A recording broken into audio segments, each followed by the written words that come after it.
poem. What has happened in your life recently? Yeah. I'll tell you a quick story before we get into the 10. Recently, around Christmas time, now this always happens around Christmas time, but I always struggle with trying to get like together with my parents and my sister.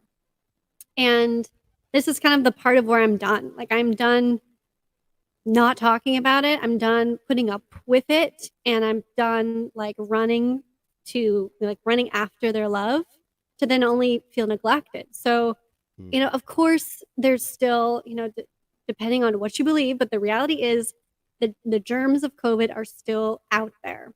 And it doesn't matter what camp you're on. I think it's important for all of us to respect each other no matter what side and to help mitigate risks if you'd like to get together, if you are on different sides.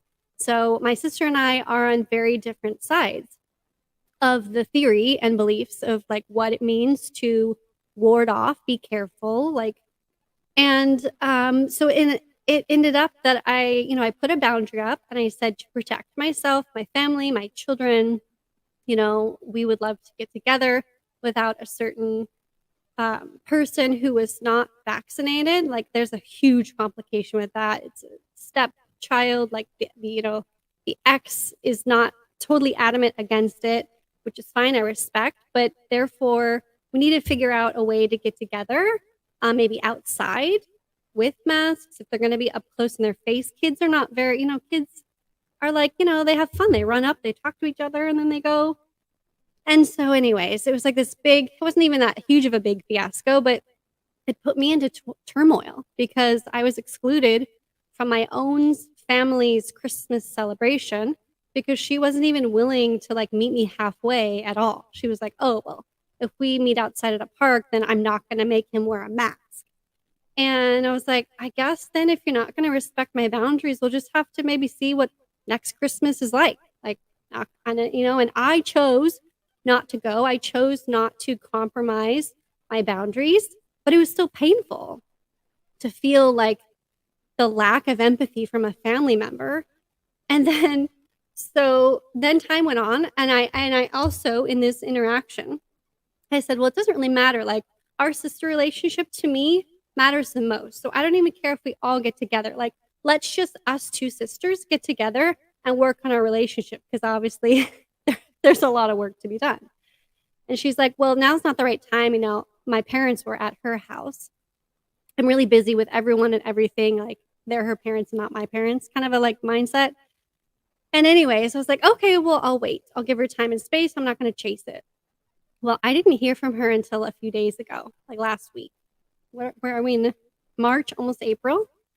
And she just pretended like nothing ever happened. Nothing was at all like occurred. Like, she didn't hurt my feelings. She didn't think at all that it was offensive. And she did express that she was offended and felt like I was leaving this child out. But I was like, what do I do? I've got to figure out some way around it. Anyways, you might get mad at me for excluding the child, but I was like, well, no one's gonna wear a mask in her house, and they certainly weren't gonna wear masks out at the park. So, okay, well, we'll just try next year. Like, okay, the kids are kids, so they kind of go with the flow. Anyway, so I just I was done. I was like, I'm done being fake. So I was like, so why are you calling me now after all these months?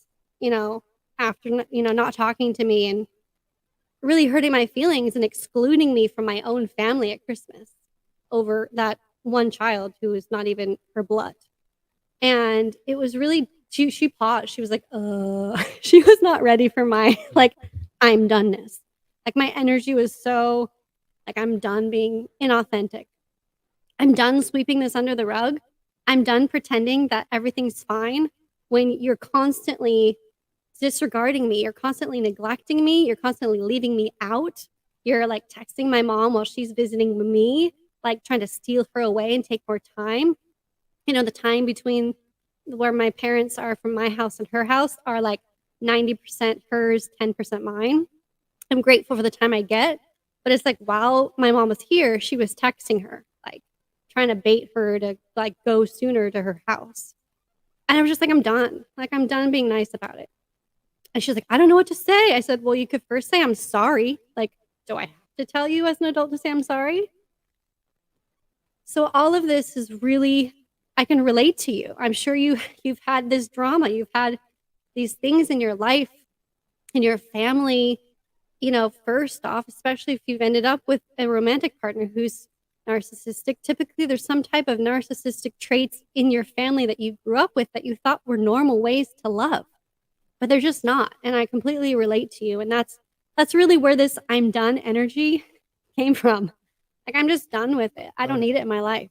I have to ask you this: when it comes to the energy that moves us to start start what we're about to do right now and embark on the next 10 items that we're going to look at. Yeah. The energy behind that didn't happen overnight. This is something that has been festering, no Kind of like a doubt, volcano, for right? for a It's, while, yeah. and somebody either side was going to erupt at some point. And now today is time for the Raven Scott show, and leading the conversation are the next 10 points that we're about to start that everyone wants to see. We've gone 16 minutes now, going on 17. We're about to embark on them. And now everyone has an overall background as to the impetus and the motivation behind the 10 that they're about to hear. But the reality of it is that you attempted to set up a boundary. I did set up a boundary and I held it. And I had to accept the consequences, even though it was painful, and accept the reality that the other person didn't care about them. Which is overall what I wanted to get to, that last part you just said. You accepted the consequences and that the other person was not going to accept it. This may be the case to someone who is watching this back or that is with us now here in the live, that there may be something that will take place. What I want to do is if, as we're about to embark on this, it's about that time for us to get started. If you need to get a hold of Raven, you can get a hold of Raven Scott .show. Is that the website, right? Yeah, Ravenscott.show. Okay. So everyone, please feel free to do so. We're going to move rather briskly through these 10. If you need them expounded upon, if you need to see them again, Raven will do the explaining and stretching and telling you more about them on her YouTube channel and on her Instagram page. Me, on my part, I will make sure to repost these in the description when I'm able to do so after this show is concluded. You will be able to see the 10. You'll be able to work from them. And I think you have something going on your YouTube channel that you're going to be posting that may give even more information with an interview that you did with someone else. Yeah, tomorrow there's a premiere, which does touch on number one, a premiere of a beautiful soul. Her name is Dawn Renee. She has a podcast called Beautifully Broken. I was going through her transcript yesterday editing, and I was tearing up, and I had heard her story like 2 times, right? Live, actually 3 times before in our pre-show, live and editing. And then I went through it again yesterday, and it was just so powerful. And hers was emotional abuse, and it shifted into physical abuse and domestic violence. It got to the point where she finally put up her boundary, and his response was putting a gun to her head. So her story is incredible. You have to watch that tomorrow. It premieres tomorrow on my channel. By all means, everybody, please make sure you check out the Raven Scott show for that particular episode. For your first episode, I hope you're ready for this rodeo. I'm going to put back up what I had earlier. Let's do it. Before I went on, your voice was everywhere in my house, and I was wondering where the echoes of your voice were. Now I'm calming down a little bit. I am in your mind, Paxton. Yeah, no, you can't be doing none of that kind of stuff. It'd be freaking me out with that. No juju stuff on me. All right, so here we go. Number 1, again. Done being hit. This happens to be something that we've often discussed here on this platform, our platform, Narc Abuse TV Network. But you're starting it off with this one. A lot of viewers agree with you on this when we were on Instagram. Why this one is number 1? Kind of obvious, but your words, your thoughts. Yeah, it just expresses. It is the full expression of when they lack the words, which they've already used so many words to cut you down. then they use, brute force, which should never, ever be condoned. Mm-hmm. We just witnessed that the Oscars yesterday, and it was like, that's so inappropriate no matter what. Like you use your words just like as you tell a child, you do not hit.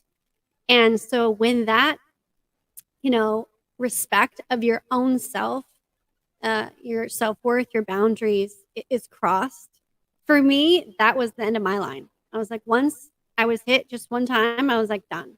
Nope, we're going to counseling or I'm moving out. Those are the two options. All of a sudden, it was not okay. And the difficulty with it is if you are justifying or convincing yourself to stay, people like don't understand, well, why is he or she staying? Because they've been hit. It's so obvious. But the problem is, like you'll hear in the conversation tomorrow with Dawn, is that the verbal convincing of, you made me so angry. You made me do this. You made me hit you. Look what you made me do. And that's the difficulty and the smoke and mirrors and the clouds that they surround you. But you have to be done with it. Done with the hitting. Absolutely 100%. Not that whatever you did, that is not your fault. Their actions are not your fault. Them hitting you is not your fault, no matter what. Never. My brother-in-law, I told him that happened to me, and he actually is a detective, and he said, oh yeah, so if my wife, who's my cousin, she said something I didn't like, you think that's totally fine, I should hit her, right? And he's like, come on, like that's never ever okay. Ever. Yeah. Number 2, being Number 2, neglected emotionally. Yeah. Being neglected emotionally. This one's very hard, but I mean, I'm done with it. I'm done, like, having guilt sob stories of like, oh, you never call me. Well, you could always pick up the phone too and call me. But for me, I'm done being neglected emotionally by others who say they love me, but they don't actually act out in their love language, right? There's different love languages. So you have the services, you have gifts, you have time, and affectionate words. So for me, this wraps into the time and affectionate words. If you're not getting that, the act of them loving you, the proof is in the actions. And being neglected emotionally, and then them justifying, oh, I was busy. Oh, I always think of you. But they're not acting on it. Then they're just being selfish, and they want their cake and they want to eat it too. They can't. It's not fair to you. Number 3, being controlled. This is done. Absolutely done with being controlled. The lies, the manipulation, the, oh, well, you should wear this, or a true lady always has her nails done, or all these different like BS comments or beliefs that they have. I'm done. Like, even if it's spiritually, religiously, I would say religious oriented. All the different rules maybe in the Bible, like a woman should be subservient or, respectful, or whatever those BS rules are in like old fashioned time. Sorry, like that cycle's done. A new one has begun. There's a vice president that is a woman in the White House. So stop being controlled by their lies. It's their belief.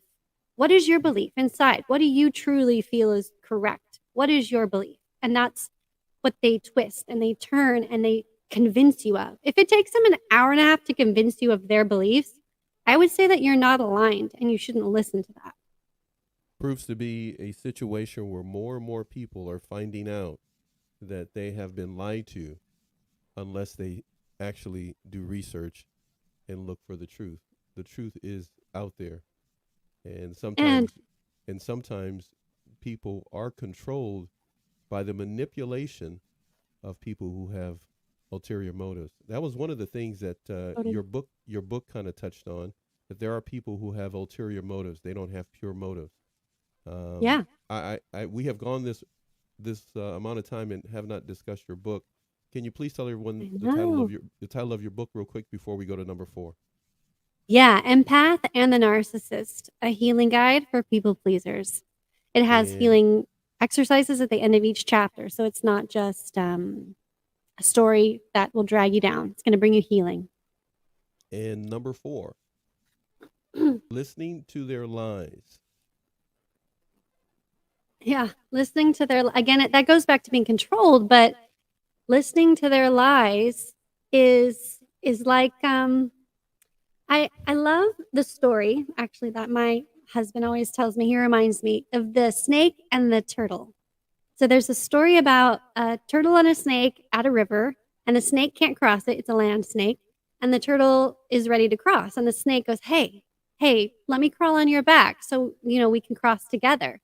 And the turtle, right? That's the turtle says, "No, you're gonna bite me. I'm not gonna let you on my back." And he says, "No, no, that doesn't make any sense. This is the lie. Why would I bite you? Then we both would drown." And so the turtle listened to the lie and thought, okay, I guess so. I guess that would make sense. You're not going to want to die because you're being self-centered. However, middle of the road, the river, the snake bites the turtle on the neck. And the turtle goes, "What did you just do? Now we're both going to die." And the snake's like, "I can't help it. It's in my nature."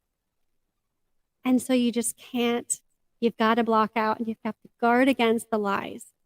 Because as self-centered as they are, and they might convince you that they're not going to bite you, they always do.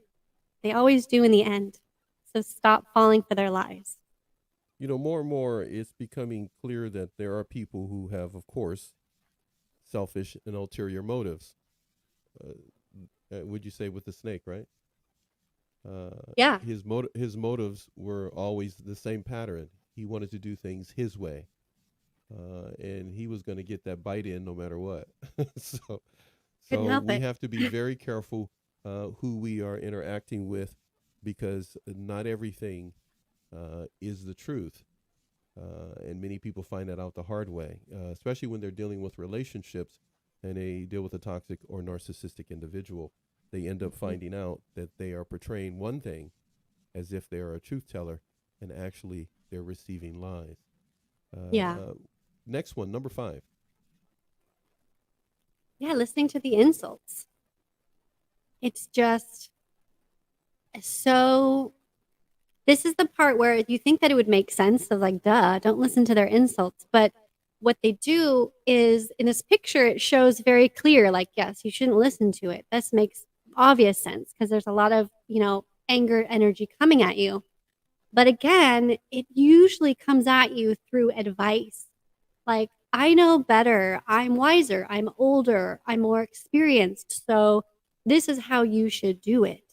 And it comes into the point where it's like, well, you'll say again, going back to our premiere live tomorrow with Dawn, you're smart enough. You don't need to go to college. That is an insult because that's, cutting down her ability to grow and, be an amazing person. And so the insult is, well, like, okay, you're smart enough. You don't need to go to college. The insult is like, don't, it's almost like a cutting, like a roundabout insult, if you will. Excuse me. That insult is, stay beneath me. And the insults of the narcissist is always to keep you beneath their self-worth, because theirs is so low. They have to always cut everyone else down to rise above, to feel good about themselves, to know that they're valued and worthy. So stop listening to those insults. They don't serve you. Cut out everything that doesn't serve you. But maybe it's a passive aggressive insult. It could kind of feel kind of nice with an underhanded slap coming. Yeah. Yeah.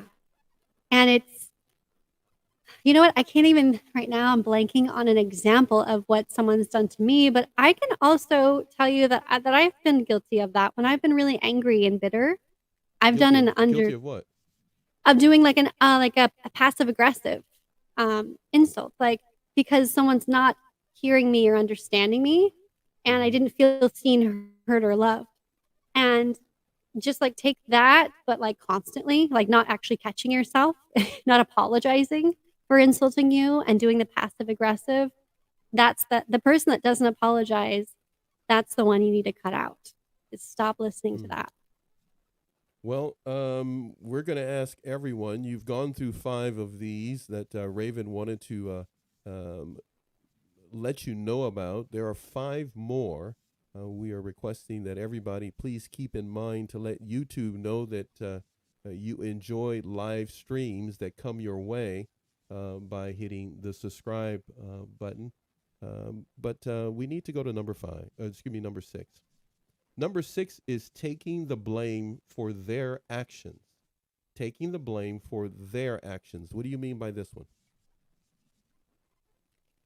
Okay, so their actions are typically either they're going to leave you out of something, neglect you, insult you, or hit you, right? Those are kind of some very big, broad stroke actions. And they're either going to give you the silent treatment because they're mad, and you're going to start to wonder, did I do something wrong? Should I have not made them upset? Oh, now they're not talking to me. I need to fix this. So then you go and you apologize, or you take on and then they start to give you that blame and deflect and say, well, if you had, you do Mm-hmm. this too. You always do this, or if you had only done this, then I would not have been mad. And they're like, okay, I'm sorry, I won't do it again. Like, well, what if it was just like part of your nature and it was a healthy thing to do, and you were just being a strong, independent person? Like, that's perfectly fine to do. So if it's outside of their control sphere, they're going to try and keep you down in the control, and then you take on the blame for their insults. You're going to take on the blame for their being mad at you, and you're going to take on the blame even for them hitting you. It's like, oh, I shouldn't have turned on the music so loud. Wow. Like, no, absolutely not. Hey, Don't so take that blame. I have to ask you this then. You've been in this situation before, is what you're saying. What Yeah, what went through your mind when you got the silent treatment? When all of a sudden you became the reason everything went wrong from their eyes. What was that like for yeah. you emotionally? Emotionally. Well, for me, that's why my book is for people pleasers. I'm a recovering people pleaser. There should be like an AA meeting for people pleasers. But I just felt like I didn't please him for some reason. I made him mad because I did something wrong and I wasn't perfect. And so the silent treatment, it's kind of like triggered some of my abandonment issues. And silence to me means like I'm not loved. It's like a conditional love type of uh, conditioning or training in my emotional body. So I would start to panic and I would be like, okay, what can I do? What did I do? I would literally replay the circumstance over and over and focus in on what I did, like my actions, to try and figure out how I could change it or like fix it or be different, be better, so that wouldn't happen again. Did But you I do didn't that a really lot? look at I did it all the time, like constantly. So did Every time he was it didn't quiet, work? which was like a couple of times a week, obviously no, it didn't work. Then we'd have like a once a week 2-hour walk and talk and this, and he'd blame me for it all. I'd be like, yeah, okay, okay. Like I just drank the Kool-Aid and I just took that blame and Hmm. I took full responsibility for how the relationship was failing. But relationships are a two-way street. It's not a one-way street and someone just gets to sit back and receive and not do anything. When you Two people have to work at it. when you gave us the list of these 10, 6 of course caught my eye for sure. It's a common theme from the shows that we do, and a lot of the viewers talk about number 6, taking the blame for their actions. They also talk about this one that you gave us, believing I'm Mm, worthless, number 7. yeah. Because you are constantly trying to be perfect. I don't know if anyone, please comment below if you've seen the movie Turning Red. It's like constantly making sure that everyone's happy around you. Being perfect is it can put you in a place where when you fail, you say, "Oh, I'm so stupid. How can I do that?" And like, so you're literally talking yourself down. Your self-worth meter is going down, Mm-hmm. down, down, down below to zero because you're Mm-hmm. believing all of the lies that what you do equates to your worth. But that's not true. And I think culture and society and some religions, they condition us to think that if I don't follow these rules, if I don't do it this way, if I don't do it my parents' way, if I don't believe what they believe, if I don't listen or watch, whatever shows they believe, if I don't vote for who they vote for, like, then you're less than. And I think that's the big problem in our culture right now because we're so divided, is because if you don't believe what I believe, then you're less than. Therefore, you're worthless. And so you put yourself in this position that I'm worthless because I'm not being perfect or I don't agree with them. And that's not even interacting with a narcissist. That's just a cultural thing. And then you pile on top of all of the insults, the manipulation, they really put you in a place where they that you need them. Like they always convince you that no one else will love you and they are like the God, the savior, and only they will love you just as how you need to be loved, but constantly putting you down so you feel worthless, like no one else will love you. Only this, guy who treats me like crap will love me. I don't know how. It's like this expert way. And they just get you to believe that you're worthless so that you stay with them. You Now just have your to book stop that. your book talks about, your journey and Yeah. how you move beyond that thought.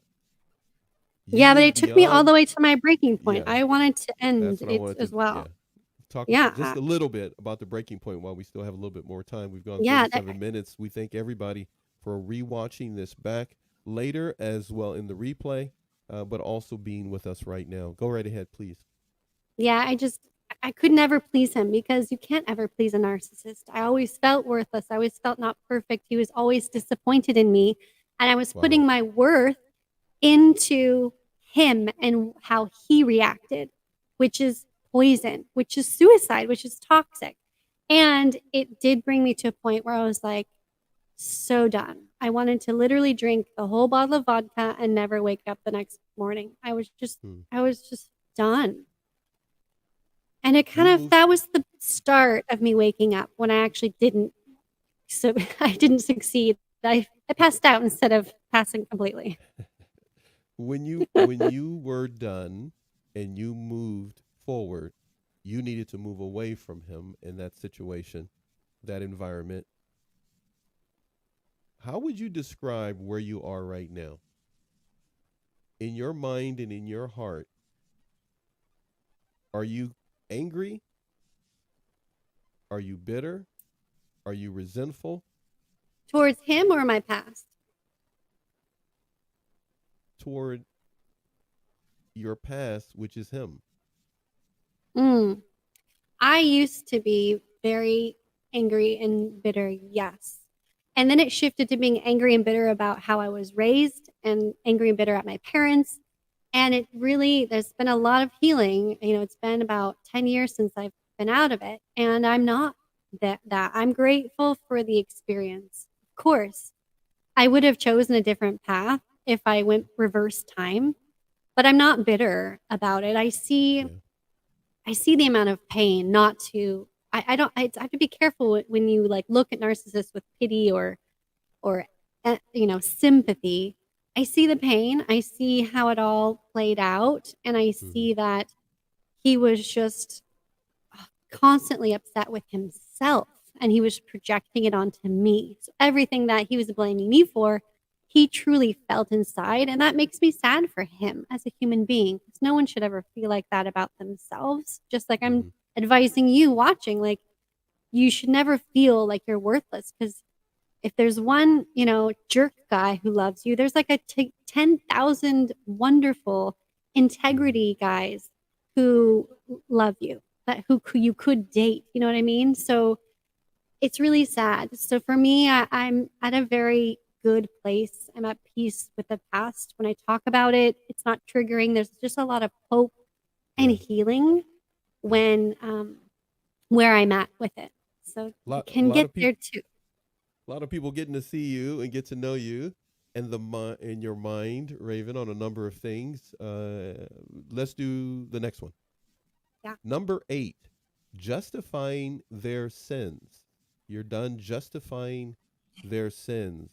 This Explain one's for us, please. big for me. This one's big for me. I'm going to hone in on this one because all of the things that kind of we talked about and hit upon all culminate to this. The only reason that you're codependent, meaning you are enabling their bad behavior, their sins, their toxic, their betrayal towards you as a human being, their disrespect towards you, all of that is because you're justifying and making excuses for their behavior.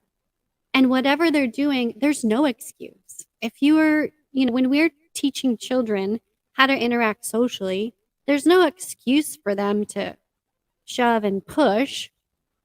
They need to use their words and you correct them. But sometimes not all of us have gotten that, or we've been overly indulged, or trauma has happened, and you grow up to be an adult and you're just like a giant child in an adult body. You cannot justify their their Yeah. actions to give them another chance to fix this or that. And that's the thing that I know I'm guilty of constantly. And still up until this last Christmas was doing with my sister. Oh, she just is busy, or oh, she's just not a big planner. She just always forgets. Like, no, she is a planner. She plans with her own family. She just excludes me from the plans and then is like tells me that I'm always welcome at her house.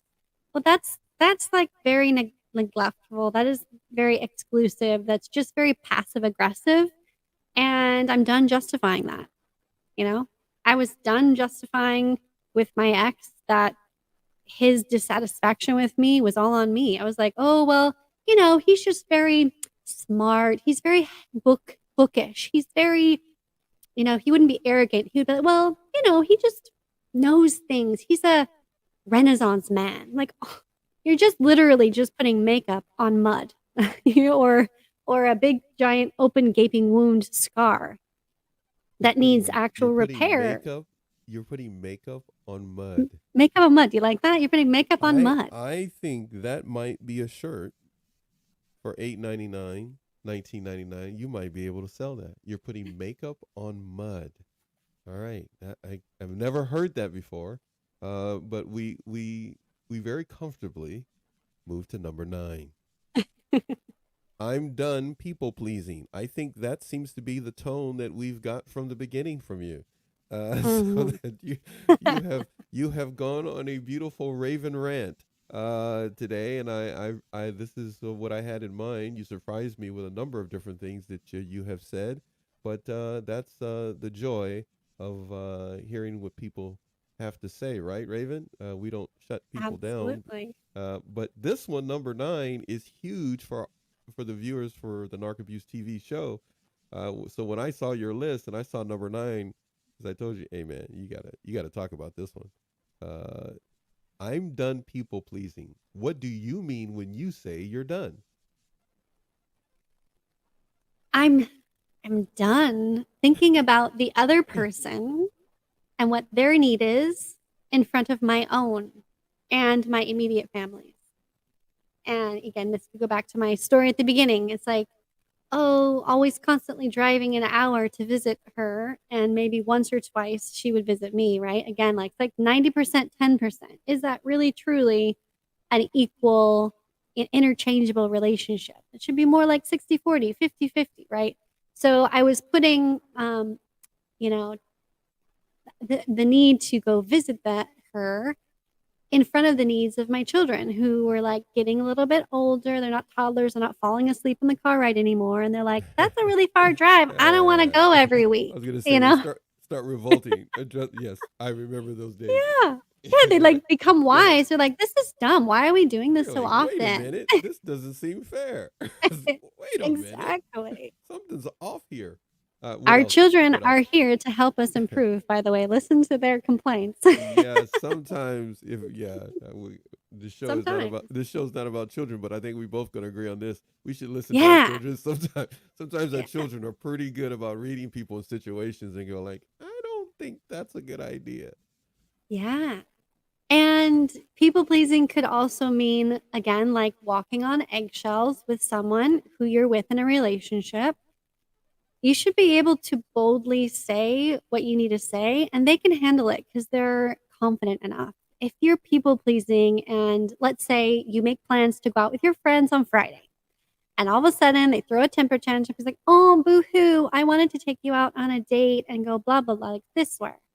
So then you're like, oh, well, first you think, oh, that's really nice. I want to take someone on a date. But then second, you're like, oh, but I really was looking forward to going with my friends. But if I go with them, he's going to be mad, right? This is the pattern that the narcissist does. Then they get mad. They don't talk to you for a while. They give you the cold shoulder. Right, They right, right. they ghost you, whatever.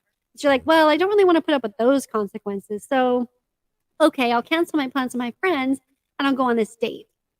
That's people pleasing, really, because you really didn't want to do it. You're only doing it so that you won't suffer the social consequences. But honestly, like his reaction, or if it's a her reaction, is not your responsibility. You are worthy, again, going back to the worthiness, you're worthy of a fun time with friends, to go out with them. They fill your cup up, they bring you joy, they support you. And there's plenty of room to go on a date a different day with this person. And if they're, you know, if they're mature and they're emotionally intelligent, they're going to say, okay, cool, have fun. How about we try for next Friday or Yeah, yeah. Saturday the day after? They don't Correct. throw a temper tantrum and make you change Yeah. your plans. Or feel guilty. So or I'm done people shameful. pleasing. Yeah. Right. Shame, guilt, all that is tied into how they train people to please them. Just done people pleasing. Number 10. I'm done hiding my light. What do you mean when you make that statement? I mean that you have a beautiful light within you. It's called your soul. And you have a unique personality. You have unique interests.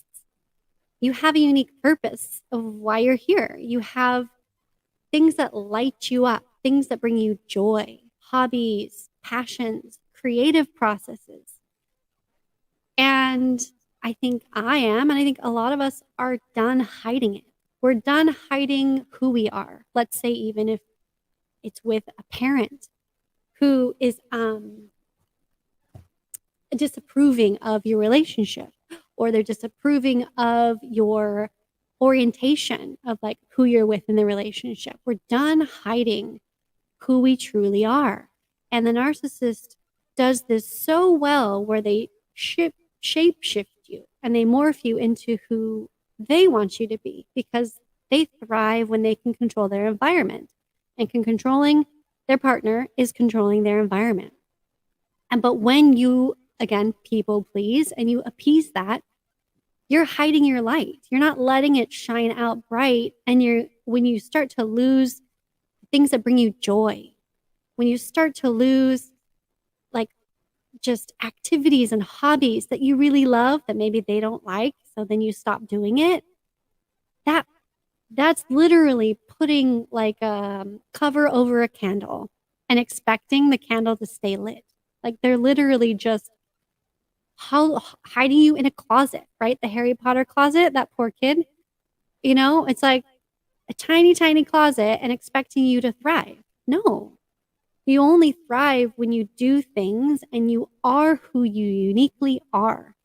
And this is why I'm passionate about human design, because it shows you your unique map. It shows you your unique purpose and like your different energy map and the different strategies of how to move through the world. And if you didn't even know that, then and you let them just hide you away and you just keep pleasing. I mean, I'm sure you see it maybe in yourself. You look at yourself and you're sad in the mirror. You're not glowing, right? There's a difference of when you're doing what you love, that light shines from within and you glow. If you're being held down and you're people pleasing and you're not feeling the freedom to live life through passion, through love, and through joy, then you're interacting with the wrong person. You're not with the right person. You're allowing them to snuff your light.